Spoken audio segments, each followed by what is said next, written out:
नमस्कार आप सबको। आज मैं डॉक्टर करिश्मा प्रसूति स्त्री रोग डिपार्टमेंट से JIAR कॉलेज से आपके सामने एक वीडियो प्रस्तुत करने जा रही हूँ, जिसमें मैं डिस्मेनोरिया के बारे में बात करूँगी।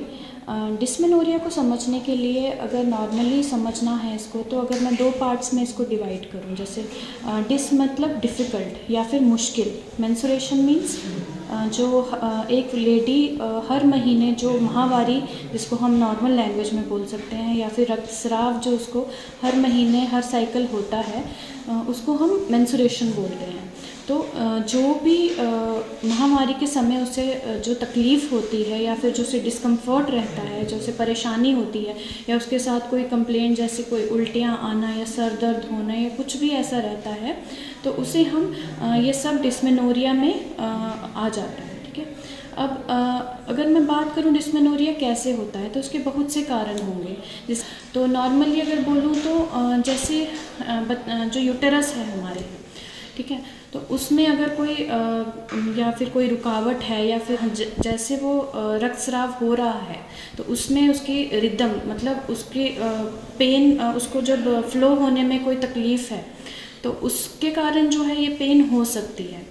तो मैं कुछ आपको ऐसे रेमेडीज़ बताऊंगी, आयुर्वेदिक रेमेडीज़, जिसको जो डे टू डे लाइफ में आपके घर में ही पड़ी हैं, जिसमें आप यूज़ कर सकते हैं, तो उससे आपको काफ़ी हद तक रिलीफ मिलता है। जैसे पहला है कि ड्राई जिंजर, जिसको हम सूंठ बोलते हैं, जिसको शुंठी हम आयुर्वेदिक टर्म में बोलेंगे।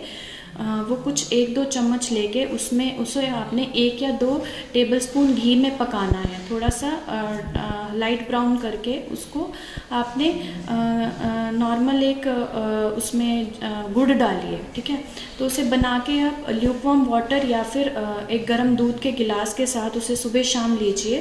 प्रेफरेबली इसको आपने खाने के बाद ही लेना है, तो जिससे आपको ज़्यादा रिलीफ मिलेगा। इसके अलावा अगर तो शुंठी या सौंठ पाउडर आपके पास या सौंठ नहीं है, तो अदरक जिंजर जिसको बोलते हैं, उसको फ्रेश जिंजर को आप उसका हर्बल टी बनाइए, जिसमें एक फ्रेश हल्दी आप यूज़ कर सकते हैं, या क्रश करके उसे ऐड करके उसको एक हर्बल टी आप बनाएंगे, तो उससे काफ़ी रिलीफ मिलेगा।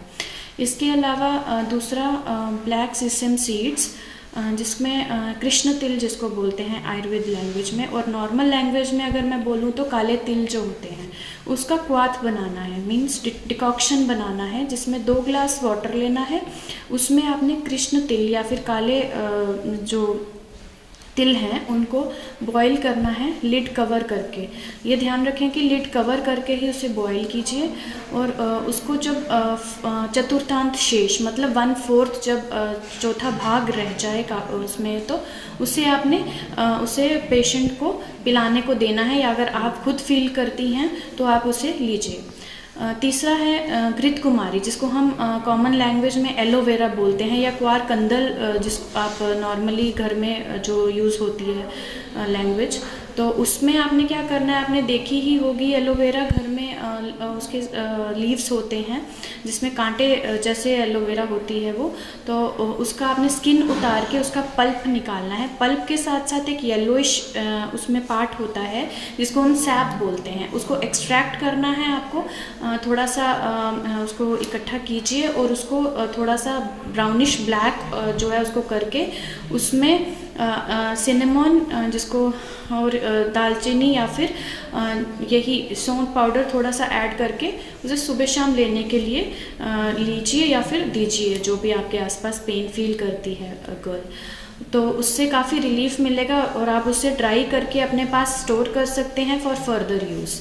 तो इससे ये जो मैंने कुछ रेमेडीज़ बताई हैं, ये जैसे डिस्मेनोरिया 2 टाइप का होता है, जो महीने में माहवारी आती है वो 2 प्रकार की होती है।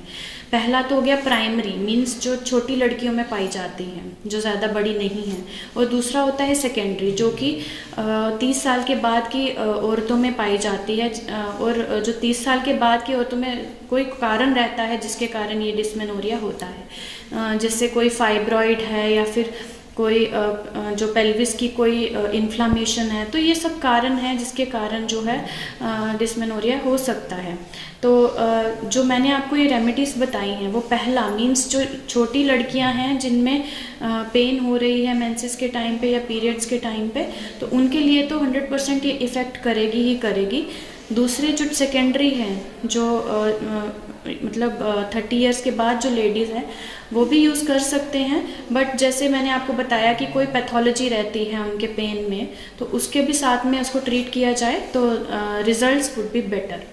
तो मैं आशा करती हूँ कि आप सबको मेरी वीडियो अच्छी लगी होगी। Thank you. Stay fit, stay healthy.